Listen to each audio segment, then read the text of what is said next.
축복하여 주옵소서.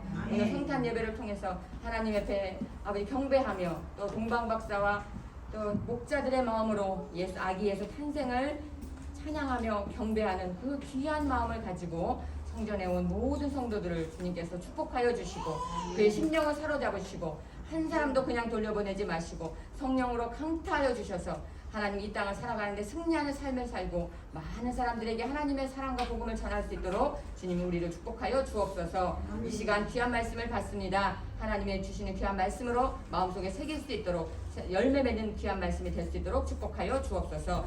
감사드리며 예수님 이름으로 기도드립니다. 아멘. 예, 오늘 성탄절입니다. 성탄 예배 함께 드리는데요. 예수님이 2000년 전에 이 세상에 오셨어요. 예수님이 이 세상에 오신 것이 2000년 전에 있었던 일이 아니고 지금도 살아 역사하셔서 우리에게 오시는 예수님이신 줄로 믿습니다. 아멘. 그 예수님을 우리가 말씀을 통해서 상고하고 또 그 예수님이 어떻게 나에게 오시는지 함께 은혜를 나누도록 하겠습니다. 예수님의 풀네임은 예수 그리스도예요. 예수 그리스도. 그러니까 예수라는 것은 여호수아, 구약에서는 여호수아라는 이름이에요. 구원자라는 뜻이거든요.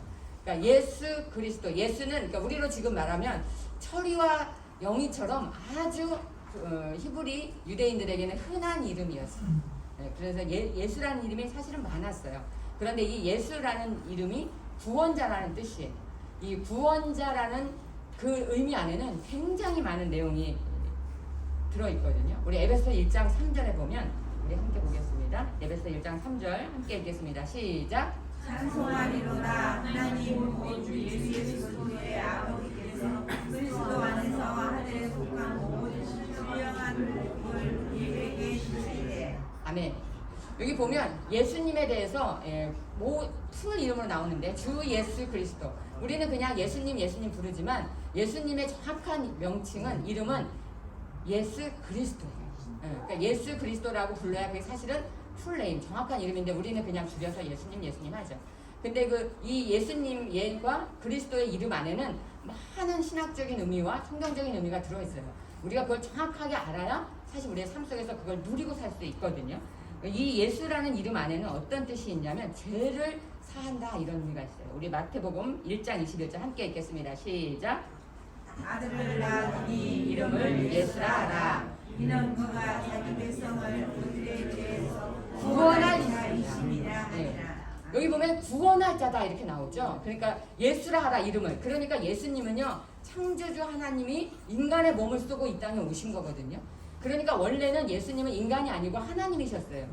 이 세상 만물을 창조하신 하나님이 이 땅에 인간의 몸을 쓰고 오셨는데 이 땅에 오셔서 이름이 예수라는 거예요. 그러니까 하늘에서는 예수라는 이름이 없죠. 하나님의 아들이셨잖아요. 그러니까 그 하나님의 아들은 창조주예요. 그러니까 신이죠. 하나님이죠. 성자. 그런데 그분이 인간의 몸을 쓰고 이 땅에 오셔서 예수라는 이름을 갖게 한 거예요. 그 예수라는 이름, 하나님이 지어준 이름이죠. 그런데 그 이름의 뜻은 뭐냐? 너희의 죄를 구원할 자다. 너희의 죄를 위해서 대신 죽을 자다. 이런 뜻이에요. 그러니까 예수라는 것은 구원자다. 죄에서 건짐받다. 이런 뜻입니다. 그런데 아담이 우리 선악과를 따먹어서 에덴 동산에 쫓겨나면서 모든 인간에게 죄와 사망과 저주와 질병이 왔어요. 그 모든 것에서 구원하실 자다 이런 뜻입니다. 죄에서 우리를 건지시고 예수라는 것은 건짐받다 이런 뜻인데 죄에서 건짐받고 그 다음에 질병에서 건짐받고 가난과 저주에서 건짐받고 그런 자다 이런 뜻입니다. 그러니까 우리는 예수님을 통해서만 우리가 죄를 씻김받고 구원받을 수 있어요. 예수님을 통해서만 우리를 죄사함 받을 수 있기 때문에 예수님은 우리의 말하자면 모든 죄를 씻어주시는 영수증과 같은 이름이에요. 이게 무슨 뜻이냐면 어떤 동네에 사업을 하려고 아버지가 동네에서 이렇게 돈을 빌렸어요. 아는 사람들한테. 그래갖고 이제 사업을 막 불릴 듯이 일으켜서 사업이 일어나려고 하는데 죽을 병에 걸린 거예요.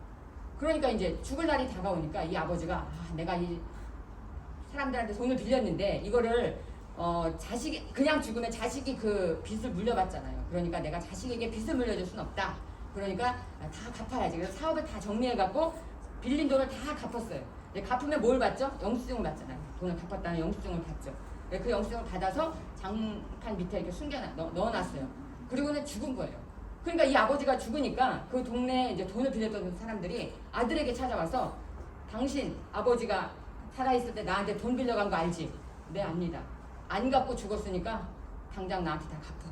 그러니까 이 사람이 돈이 없으니까 그러면 한 달만 말미를 주십시오. 제가 돈을 마련하겠습니다. 그래갖고 이제 이 아들이 돈을 마련하려고 하다가 혹시 아버지가 돈을 갚았을 수도 있는데 그러면 영수증이 집 어딘가에 있을 텐데 그래갖고 집을 다 뒤진 거예요. 장롱도 뒤지고 다 뒤지다가 장판 밑에서 영수증을 딱 찾았어요. 그래갖고 영수증을 딱 보고 됐다. 안심을 하고 한 달 뒤에 동네 사람들이 찾아왔어요. 이제 당신 아버지가 빌려간 돈 갚어. 그러니까 아들이 어떻게 했겠어요? 영수증을 딱 내놓죠. 딱 내놓으면서 뭐라 그랬겠어요? 우리 아버지가 다 갚았어. 그러면 꼼짝 말고 그냥 돌아가죠. 자, 이게 예수의 이름이에요. 무슨 말이냐면 내가 죄를 지었어요. 여러분 우리는 하루에도 수많은 죄를 지어요. 이름 안 할 수 없이 죄. 입만 열면 죄예요. 마음으로도 미워하고 수많은 죄를 진단 말이에요. 그러면 마귀가 와서 뭐라고 참수하냐면 우리에게 너 죄를 지었잖아. 너 저 사람 미워했잖아. 너 거짓말했잖아. 너 죄 지었어. 넌 하나님의 자녀가 될 자격이 없어. 막 이러면서 우리를 계속 참수해요. 수없이 우리를 참수합니다. 그럼 우리는 어떻게 그래? 나 또 죄 지었어. 아이고 회개하고 또 죄 지었어. 아이고 나 어떡해. 나는 죽일 놈이야. 나를 계속 괴롭히고 죄책감에 시달린단 말이에요. 우리가 이 죄책감이라는 것이 굉장히 무섭습니다. 여러분. 끊임없이 우리를 붙잡고 끌고 다녀요. 그럼 그때 우리가 뭐 해야 돼요? 영수증을 딱 내놔야죠. 까불지 마. 예수의 이름으로 내 모든 죄는 사함 받았어. 예수의 이름으로 딱 예수의 이름을 내놓으면 마귀는 깨갱 해갖고 도망갑니다. 그러니까 예수의 이름은 우리의 죄를 다 사하는 능력이 있기 때문에 그 예수의 이름으로 마귀도 물리치고 그 예수의 이름으로 내 죄도 사함받고 이 죄는요 하루에도 5,000번, 10,000번 지은 죄라도 다 용서할 능력이 예수의 이름에 있어요. 아멘. 그렇기 때문에 이 예수의 이름을 의지하지 않고는 우리의 죄를 용서받을 수 없기 때문에 우리가 그 하나님의 모든 사랑과 모든 죄의 사함의 능력을 예수의 이름으로 담아주신 것을 사용해야 돼. 마귀가 와서 계속 나를 죄책감을 일으키고 나에게 참수하면 어떡해요? 까부지 마. 예수의 이름으로 물러가라. 이름 물러가라. 그 예수의 이름에 능력이 있어요. 죄사함의 능력이 있어요.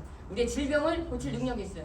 그래서 제가 여러분에게 기도해주면 항상 어떻게 해요? 예수의 이름으로 물리치잖아요. 예수의 이름으로 협심증을 가져온 원수만으로 떠나갈지어다. 그럼 떠나가는 거예요. 왜? 이미 영수증을 다 받았어요. 우리는 2000년 전에 예수님이 십자가에서 다 고치시고 우리의 모든 가난과 질병과 저주를 다 도말하셨기 때문에 우리는 영수증만 딱 내밀면 이기는 거예요. 그러니까 여러분은 어떻게 해요? 예수의 이름으로 영수증을 내미시기 바랍니다. 아멘. 네. 그렇게 하면 승리할 수 있단 말이에요. 아멘. 아멘. 그 예수의 이름을 우리에게 주셨기 때문에 그 예수의 이름을 사용하라고 인간의 몸을 쓰고 창조주 하나님이신 예수님이 이 땅에 오신 거예요. 그러니까 그걸 우리가 사용해야죠. 예. 아버지가 부자인데 쫄좀 굶고 있으면 바보 아닙니까? 하나님이 다 그렇게 우리의 모든 죄를 다 사해 주셨습니다. 예수의 이름을 사용하시기 바랍니다. 아멘. 그리고 또 그리스도라는 이름은 이거는 히브리 말로 메시아라는 뜻이에요. 네, 메시아 많이 들어보셨죠? 이 메시아라는 게 기름 부음을 받은 자라는 뜻이거든요. 이 기름 부음을 받았다는 것은 무슨 뜻이냐? 구약에 기름 부음을 받은 사람은 세 가지 직분이 있어요. 선지자, 제사장, 왕. 이 세 사람만이 기름 부음을 받아서 하나님의 일을 해요. 선지자는 어떤 뜻이냐면 하나님의 말씀을 받아서 사람들에게 전하는 대변자 같은 거예요. 그러니까 선지자는 어떠냐? 앞으로 일어날 일들을 하나님께 받아서 얘기하죠. 그러니까 지금은 이 목사가 이 선지자와 제사장과 왕의 역할을 하는데 하나님의 말씀을 여러분에게 전하잖아요. 이게 선지자란 말이에요. 그러니까 하나님의 말씀, 하나님 앞으로 어떤 일을 하라고 하십니다. 무엇을 하라고 하십니다. 우리 교회도 하나님 끊임없이 말씀하시잖아요. 그걸 여러분들에게 제가 듣고 전하잖아요. 이게 선지자예요. 그러니까 예수님은 이런 선지자의 직능을 행하시기 위해서 이 땅에 오신 거예요. 그러니까 선지자가 말하면 어떻게 들어야죠. 우리 예레미야 선지자, 이사야 선지자는 예수님의 탄생을 600년 전에 선포한 선지자예요. 그럼 그 말씀을 듣고 이스라엘 백성들이 아멘 하고 받아들여야 되는데 안 받아들였어요. 말도 안 돼. 무슨 메시아는 아직도 안 왔어. 막 이런단 말이에요. 그러니까 이거는 잘못된 거잖아요. 그러니까 우리는 하나님의 말씀을 들으면 그 선지자를 통해서 말씀을 듣고 그것을 아멘으로 받아들여야 돼. 그러니까 선지자의 역할을 하러 오셨어요. 예수님이. 이게 왜냐하면 아담이 죄를 지어서 인간에게 모든 지혜와 모든 총명이 다 없어져 버렸어요. 하나님이 다 걷어가 버리셨죠. 그래서 그것을 예수님이 회복하러 오신 건데 그 중에 하나가 선지자적 직능을 회복하러 오신 거예요. 그 다음에 두 번째는 제사장이에요. 제사장은 뭐냐면 구약에도 제사장이 성막에 들어가서 제사를 지내잖아요. 그러니까 제사장은 여러분의 우리 사람들의 인간의 모든 죄를 가지고 하나님 앞에 대신 서는 거예요. 그래서 어떻게 해요? 하나님 앞에 우리가 지은 죄를 우리 백성들의 죄를 용서해 주시옵소서. 백성의 죄를 대신해서 하나님 앞에 서는 사람이 제사장이에요. 그러니까 예수님이 우리의 죄를 대신 지고 십자가에서 대제사장이 되셔서 죽으셨잖아요. 그래서 예수님이 십자가에 죽으셨기 때문에 우리는 모든 죄를 다 씻김 받는 겁니다. 그러니까 제사장의 직능을 행하러 오신 거예요. 그러니까 하나님 앞에 예수의 이름으로 들이대면 이 제사장이 피 흘리는 제사를 한 뒤에는 다 모든 죄를 씻김 받은 것처럼 우리의 모든 죄도 씻김 받을 수 있어요. 그 다음에 왕이라는 건 뭐냐면 백성을 보호하는 자예요. 그러니까 왕, 예수님이 예수의 이름을 통해서 사탄의 모든 공격을 막아낼 수 있는 방어용 방패가 되어주시는 거예요. 그래서 우리가 이 왕의 직능을 행하시는 예수의 이름을, 그리스도의 이름을 사용하면 마귀가 우리를 덤빌 수 없어요. 마귀로부터 우리를 지켜주신단 말이에요. 그런데 이런 예수 그리스도는 이 풀 네임을 한마디로 우리가 줄여서 하는 게 있어요. 그게 바로 주여예요. 주여. 우리가 예수 그리스도시요, 예수 그리스도. 제가 여러분에게 예수의 기도 가르쳐드렸잖아요. 예수 그리스도시요, 저를 불쌍히 여겨 주옵소서. 이게 완벽한 기도거든요. 근데 이 문장을 한마디로 줄이면 주여 이런 뜻이에요. 그래서 여러분 우리가 주여 삼창 그냥 하는 게 아니에요. 내가 주여를 부르면 그 안에 예수 그리스도시여 제 죄를 사하여 주옵소서. 예수 그리스도시여 저에게 복을 내려 주옵소서. 예수 그리스도시여 사탄을 물리쳐 주옵소서. 이 많은 내용을 한꺼번에 다 하는 거예요. 그게 주여예요. 그러니까 여러분이 어떠한 일이 일어날 때마다 기도할 때마다 주여를 계속 외치세요. 아멘. 그럼 그게 예수 그리스도시여 예수 그리스도 이렇게 외치는 거하고 똑같은 효과가 있어요. 우리 여러분 이렇게 말 줄여서 하는 거 많이 하잖아요. 요즘 젊은이들이 똑같은 거예요. 그런 것처럼 아르바이트 이렇게 되지만 요즘 그렇게 말 안 하잖아요. 알바 마찬가지예요. 그러니까 예수 그리스도를 한마디로 주여 이렇게 하면 되는 거예요. 내 입으로 주여만 외쳐도 여러분 그 사탄이 물러갑니다. 아멘. 내 이름으로 주여만 외쳐도 하나님이 다 아시기 때문에 그 기도를 응답하세요. 아멘. 그런 놀라운 능력이 예수 그리스도의 이름 안에 숨겨져 있어요. 아멘. 여러분은 이미 그 열쇠를 받으셨습니다. 아멘. 그 열쇠를 사용하시기 바랍니다. 아멘. 아멘. 자, 그렇다면 이런 예수 그리스도가 2000년 전에 이 땅에 태어나셨어요. 그러면 2000년 전에 예수님이 이 땅에 태어나신 게 나하고 무슨 상관이 있나? 그게 창세기 1장의 비밀이 있습니다. 우리 창세기 1장 읽어드렸죠? 본문 우리 함께 펼쳐보시고, 여기 보면 창세기 1장에 빛이 있으라, 빛이 있으라 하니까 빛이 있었다 이런 내용이 나오잖아요. 근데 이거를 여러분 잘 우리가 해석하려면 신약의 요한복음을 봐야 돼요. 여러분 성경은 창세기부터 요한계시록까지 하나예요. 관통하는 맥이 있어요. 이 맥을 못 잡으면 성경을 아무리 읽어도 이해를 못해요. 성경을 여러분 백독해도 잘 모르겠다. 우리 그러잖아요. 왜? 이 하나님이 숨겨놓은 비밀이 있어요. 성경에. 그거는 믿지 않는 사람은 알지 못하도록. 그게 눈에 보이는 성경의 글자만 읽으면 안 되는데 그 내용을 신약과 구약을 한꺼번에 보면서 이해해야 이걸 이해할 수 있어요. 우리 요한복음 1장 9절에 보면 우리 함께 읽어보겠습니다. 시작. 아들을 요한복음 1장 9절 시작. 참빛 곧 세상에 와서 각 사람에게 비치는 빛이 있었나니. 네, 예수님을 뭐라고 말하냐면 성경이 요한이 참빛이다. 예수님은 빛인데 진짜 빛이다 이거예요. 진짜 가짜가 아니고 참빛. 참빛은 하나밖에 없죠. 참된 건 하나밖에 없다. 예수님만이 참된 빛이라는 거예요. 그런데 이 예수님만이 참된 빛이 언제 왔냐? 창세, 세상을 창조할 때 이미 예수님은 이 땅에 오셨어요. 자, 우리 그 말씀을 예수님이 참빛이라고 성경에 요한이 말했죠. 그 다음에 창세기 1장을 보면 자, 우리 창세기 1장 2절 읽어보겠습니다. 시작. 땅이 혼돈하고 공허하며 흑암이 깊음 위에 있고 하나님의 영은 수면 위에 운행하시니라. 자, 땅이 이렇게 흑암과 공허와 혼돈 중에 있는데 3절에 시작. 하나님이 이르시되 빛이 있으라 하시니 빛이 있었고. 네, 하나님이 우주 만물을 창조하실 때 천지를 창조하실 때 제일 먼저 뭘 창조하셨죠? 빛을 창조하셨어요. 그런데 이 7일 동안 세상을 창조하신 이 창세기 1장의 창조 내용이 이 세상을 창조하신 천지를 창조하신 내용이에요. 이 천지를 창조하신 내용은 우리가 너무나 많이 듣고 읽었어요. 알아요. 이거는 그냥 누구나 다 알 수 있는 거예요. 이런 걸 자연계시라고 해요. 예수를 안 믿는 사람도 천지가 창조된 거는 눈에 보고 알아요. 해, 달, 별 다 있고 동물 다 있고 인간도 만들고.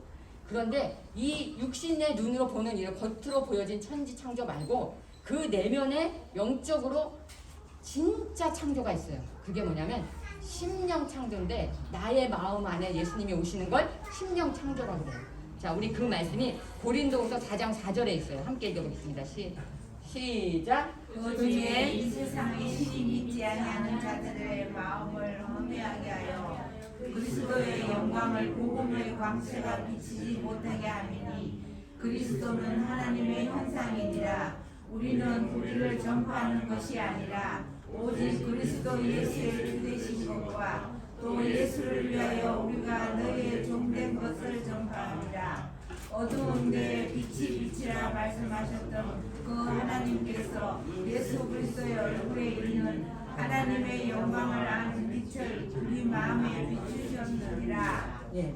자, 여기 보면 4절에 보면 믿지 아니하는 자들의 마음을 혼미하게 하여. 우리는 여러분 하나님을 안 믿을 때는 혼미했어요. 우리의 마음이 막 뒤죽박죽이고 뭐 아무것도 질서도 없고 막 이랬단 말이에요. 그런데 여기 보면 맨 밑에 이게 6절인데요.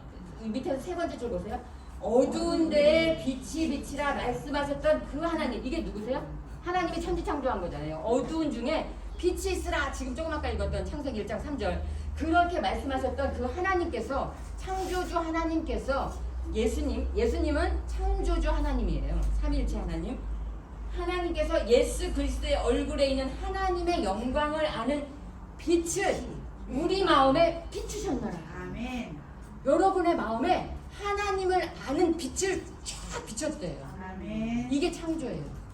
우리 눈에 보이는 우주 만물을 창조한 천지 창조는 이미 6천년, 8천년 태초에 만들어졌고, 그러면 여러분 지금 태어난 사람은 그 태초에 창조된 거하고 상관이 없나? 아니라는 거예요. 우리 마음에 예수 그리스도를 하나님의 영광을 아는 빛을 우리 마음에 쫙 비추면 그게 내 심령 창조예요. 아멘. 무슨 말이냐? 하나님을 알지 못하고 하나님의 빛을, 예수 그리스도의 빛이 내 마음에 오지 않은 세상 사람들은 아직 창조 안 된 거예요. 그냥 죽은 몸이 걸어 다니는 거예요. 근데 우리는 예수 그리스도의 빛이 우리 마음속에 들어와서 우리 마음이 창조된 거예요. 새롭게 태어난 거예요. 그걸 신학적으로는 중생이라고 그래요. 중생. 그러니까 예수님의 빛이 내 마음에 들어오지 않은 사람은 다 아직도 죽은 사람인 거예요. 걸어 다니는 죽은 사람. 심령이 살아나지 않았다는 거예요. 창조되지 않았다는 거예요. 그러니까 이 예수님의 빛이 내 마음에 들어와야 진짜 예수님의 자녀고, 진짜 크리스찬이고, 진짜 그리스도인이에요. 그러니까 여러분의 마음속에, 여러분 교회 다니는 거는, 교회 오는 건 종교 생활이에요. 교회는 다니는데 예수님의 빛이 내 마음에 없다. 아직 심령 창조가 안 된 거예요. 예수님의 사랑 안에, 자녀 안에 들어가지 못한 거예요. 그러니까 잘 구별하셔야 돼요. 교회 다닌다고 다 천국까지 안 된다. 왜? 심령 창조가 안 일어나면 안 되는 거예요. 내 마음에 예수님이 오셔야 돼요. 예수님의 빛이 여러분의 마음에 들어가셔야 돼요. 그래야 그게 심령 창조고, 그게 예수 믿는 자고, 그래야 예수 그리스도의 이름을 외칠 수 있어요. 아멘. 여러분 주여 주여 아무나 못해요. 왜? 이거는 성령이 아니고서는 그 마음을 감동시킬 수 없기 때문에 그런 거예요. 그러니까 지금 말씀한 것처럼 예수 그리스도의 빛이 내 어두운 마음에 비춰야 돼요. 그 예수님의 빛이 비춰지면 이 세상의 모든 것들을 다 이길 수 있어요. 아멘. 네. 그래서 그 예수님의 빛이 내 마음속에 오시도록 내가 받아들여야 돼요. 오늘날 우리 마음에, 내 마음에 예수 그리스도의 빛이 비춰야 돼요. 그러면 모든 것이 다 떠나가요. 그런데 모든 것이 다 떠나가는 그게 어디에 나오냐? 창세기 1장 2절에 있어요. 자, 1장 2절에 뭐라 그랬죠? 땅이 혼돈하고 공허하며 흑암이 있고. 우리가 예수 믿지 않을 때는요, 여러분, 내 마음이요 혼돈하고 공허하고 아주 흑암에 둘러싸여서 너무너무 어두운 그런 성자의 삶을 살았어요. 그런데 예수님의 빛이 내 마음에 오시면 첫 번째 어떤 일이 일어나느냐? 혼돈이 떠나요. 내 마음에 질서가 생겨요. 어떤 질서? 하나님을 아버지라고 부르고 그 하나님의 말씀대로 사는 삶이 질서 있게 정돈된다는 얘기예요. 그러니까 내 마음이 그렇게 정돈되면 어떻게 해요? 가정이 정돈돼요. 그리고 예수 믿는 가정은 정말 혼돈이 떠나가고 예수님의 말씀 안에서 질서가 있어요. 그러니까 우리 그 자녀들이 응? 아버지 말 안 듣고 부모님 말 안 듣고 부모하고 맞짱 뜨는 자녀들 있죠? 예수의 빛이 안 들어가서 그래요. 예수의 빛이 안 들어가서 질서가 없는 거예요. 예수의 빛이 들어가면 질서가 딱 서면 자녀가 부모 앞에 그 질서에 순종해요. 예. 목사님 제가 볼 때는 예수 믿는 가정인데 아이고 질서 없던데요. 아들이 아버지하고 맞짱 뜨던데요. 막. 아직 예수의 빛이 제대로 안 들어간 거예요. 아예 안 들어갔거나 제대로 들어가면 그렇지 않다는 거예요. 예. 그러니까 예수의 빛이 제대로 들어가면 가정도 그 다음에 교회도 질서가 있어요. 여러분 이 교회는 영적 기관이에요. 세상의 어떤 기관도 교회를 대신할 수 없어요. 그러니까 이런 가정이 교회가 제대로 설려면 예수의 빛이 들어가야 돼요. 그래서 예수의 빛이 제대로 들어간 교회는 영적 질서가 있어요. 영적 질서가 있으니까 영적 질서는 뭐예요? 우리 교회의 머리, 교회를 이끌어 가시는 분은 예수 그리스도세요. 그 예수 그리스도를 모시고 그 다음에 그 예수님의 말씀을 전하는 목사, 그 다음에 그 뒤에 장로, 안수집사, 권사 이런 직분이 여러분 괜히 있는 게 아니에요. 그게 영적인 질서예요. 그런 영적인 질서가 제대로 세워지고 그게 맞춰져야 그게 예수 그리스도의 빛이 들어간 교회인 것입니다. 예수 그리스도의 빛이 들어간 나라, 국가는 질서가 있어요. 여러분 사람을 한 영혼을 귀하게 여기는 여러분 미국은요 한 사람이 어디에 납치됐다 그러면 국가의 모든 정보력과 모든 군사력을 동원해서 그 사람을 찾아와요. 그런데 중국이나 미얀마 같이 이렇게 예수 그리스도의 빛이 안 들어간 나라는 어때요? 인간의 생명을 귀하게 여기지 않아요. 오죽하면 수촨성에 중국에 지진이 났을 때 제가 그 선교사한테 들었어요. 지진이 나서 묻혔잖아요 사람들이. 그럼 우리는 어떻게 해요? 한 명이라도 막 끄집어내려고 산풍백화점 무너졌을 때 생각나요. 그 한 명이라도 17일 동안 포기하지 않고 건져냈잖아요. 중국은요 그냥 묻어버렸대. 그냥 묻어버렸대. 왜? 그 사람 건져내는 비용과 그걸 살리려는 비용을 나라가 부담할 자격이 없는 거예요. 생명을 중요하게 여기지 않아요. 그래서 다 덮어버렸대요. 제가 그 얘기 듣고 너무 가슴이 아픕니다. 그게 예수 그리스도의 빛이 안 들어갔기 때문에 그런 거예요. 그 미얀마 보세요. 미얀마 지금 아주 내전인데 우리 선교사님들 계속 연락 오는데 너무너무 비참해요. 지금도 이제 너무너무 내전이 심해갖고 포탄 소리가 들릴 정도라고 이제 그러는데 거기도요 하루에 이 포탄은 이제 이렇게 민간인들이 쿠데타 일으킨 군부하고 싸우기 위해서 이렇게 사제포탄을 만드나 봐요. 그 사제포탄을 만들었다가 걸리면 이제 죽잖아요. 그러니까 그걸 막 버린대요. 그럼 아이들이 쓰레기통을 먹을 게 없어서 뒤지다가 그 포탄이 터져갖고 팔 하나가 잘리고 다리 하나가 잘리고 막 이런 일이 우리 정상인 선교사 교인 가정에 그런 일이 일어나요. 그러니까 예수 그리스도의 빛이 안 들어간 나라는 이렇게 질서가 없는 거예요. 그러니까 예수님의 빛이 내 마음에도 들어오고 가정과 교회와 나라에 예수의 빛이 들어와야 돼요. 아멘. 그 다음에 두 번째로 예수 그리스도의 빛이 들어오면 공허가 떠나가요. 여기 두 번째 나오잖아요. 혼돈과 공허와 흑암이 떠나간다. 혼돈과 공허와 흑암이 있던 곳에 빛이 있으라 하고 하나님께서 말씀하시니까 그 세 가지가 한꺼번에 없어졌어요. 이것도 나의 심령에는 그런 일이 일어나는 거예요. 첫 번째는 혼돈이 떠나가고 질서가 서게 되고 두 번째는 공허함이 사라져요. 여러분 우리 사람들 이렇게 옆에 친구들이나 주변에 많은 사람들 보면은 마음이 허전해서 뭔가 이 마음을 채우지 못해서 그걸 채우기 위해서 애를 쓰는 사람들 많이 보죠. 대표적인 게 뭐냐면 허영 같은 거예요. 명품. 명품 보고 나쁘다는 얘기가 아니다 여러분. 그러니까 자기의 채워지지 않는 마음 그것을 채우기 위해서 세상 것으로 자꾸 그걸 채우려고 노력한다는 거예요. 그러니까 연예인들이 여러분 우리가 보기엔 너무 좋아 보이는 그 연예인들이 마약을 하잖아요. 왜 그런지 아세요? 공허해서 그래요. 공허해서. 그 화려한 무대 뒤를 무대를 있다가 그 빛을 받다가 내려와서 자기 혼자 이 채워지지 않는 그 공허함을 달랠 길이 없어서 마약을 찾는. 근데 예수를 믿는 연예인들 보내세요. 절대 그런 일이 없잖아요. 왜? 그 사람들은 항상 기뻐요. 왜? 그 안에 예수의 빛이 있기 때문에 공허함이 없어요. 이런 예를 들어서 죄송하지만 주영은 씨가 그 대표적인 예잖아요. 지금 얼마나 주영은 씨가 정말 하나님의 영광을 돌리면서 내가 매일 기쁘게 그 사회를 봅니까? 그 말하는 거 보면 진짜 목사님 아들이에요. 목사예요. 근데 그가 그전에는 마약은 하진 않았지만 막 방황하는 시기가 있었어요. 그때는 예수님을 제대로 못 만나서 예수의 빛이 안 들어간 거예요.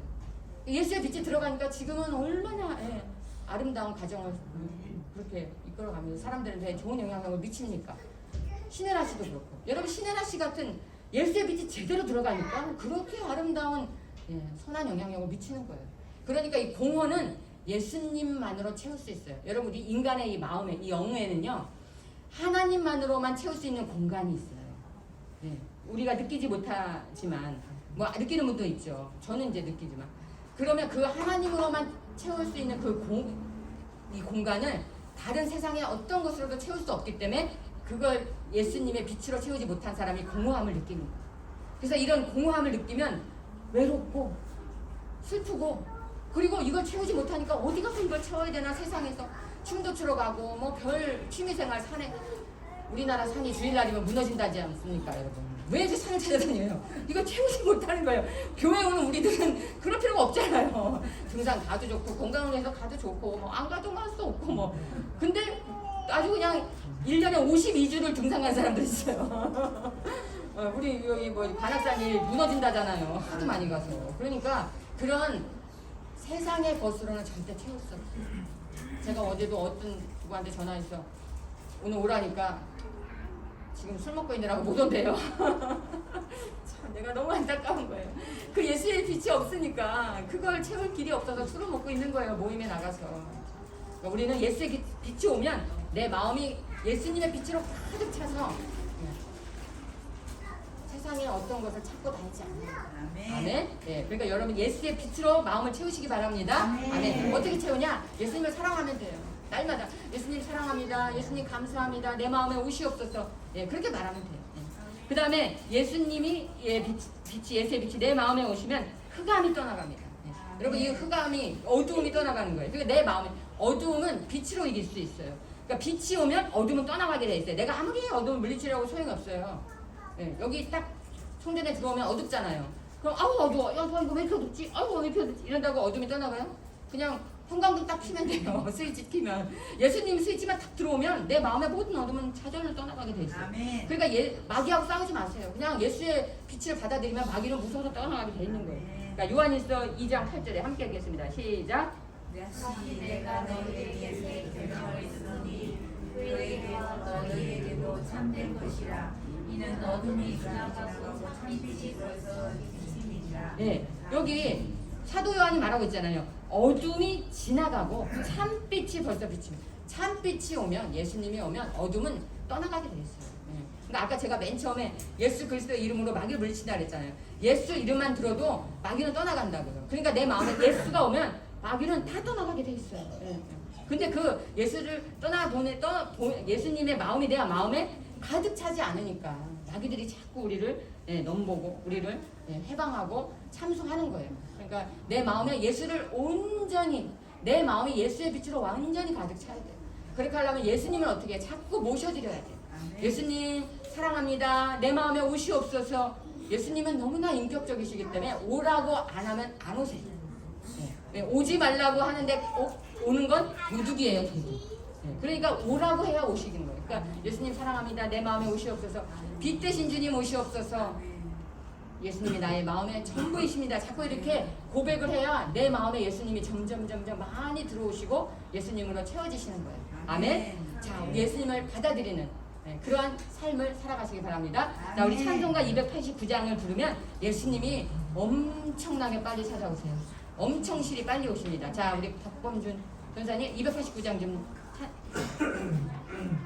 쳐주실래요? 아니면 이거 아니 준비해.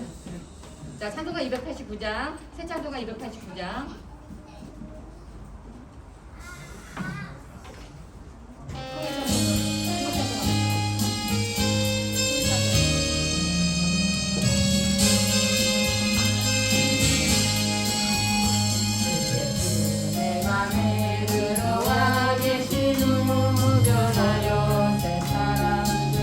찬송가 208장